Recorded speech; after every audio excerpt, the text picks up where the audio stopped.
हम से आन हो गइनी। अच्छा देह पर हमी देखो चढ़े लागल हो, पानी जवानी वाला उड़े लागल हो।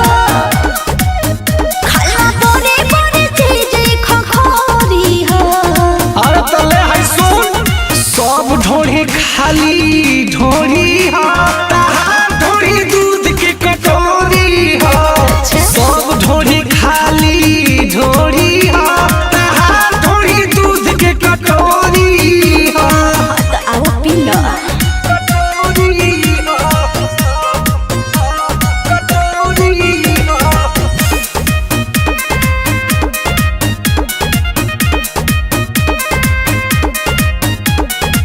मिली सभात लचपा बाबू, धारी तो पियो शराब बाबू।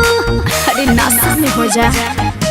अच्छा देई के जोश मद होश कराबो, लागे गोरी के बेहोश कराबो। अरे ना हो सब लइकन के है कमजोरी हो।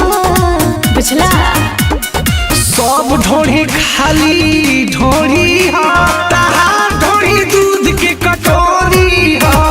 सब ढोढ़ी खाली ढोढ़ी हा, तहार ढोढ़ी दूध के कटोरी हा। का बुझला। तहार ढोढ़ी दूध के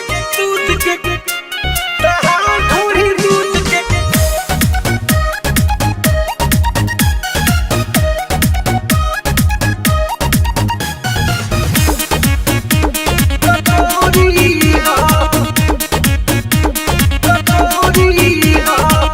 आज तो बनल मीजा जेबा, खाला के सन मलता जेबा। अरे ए हो अब खा लो। लागत आज कुछ खास करबू, लगे बोला के धन नस करबू। अरे हो जाएगा। सन्नी देत बनी मौका ना छोड़ी हो। अरे हम तो खोजते बन। सब ढोढ़ी खाली ढोढ़ी हा, तहार ढोढ़ी दूध के कटोरी हा। सब ढोढ़ी खाली ढोढ़ी हा, तहार ढोढ़ी दूध के कटोरी हा। तो आओ छाली सोहन पे चढ़ जा।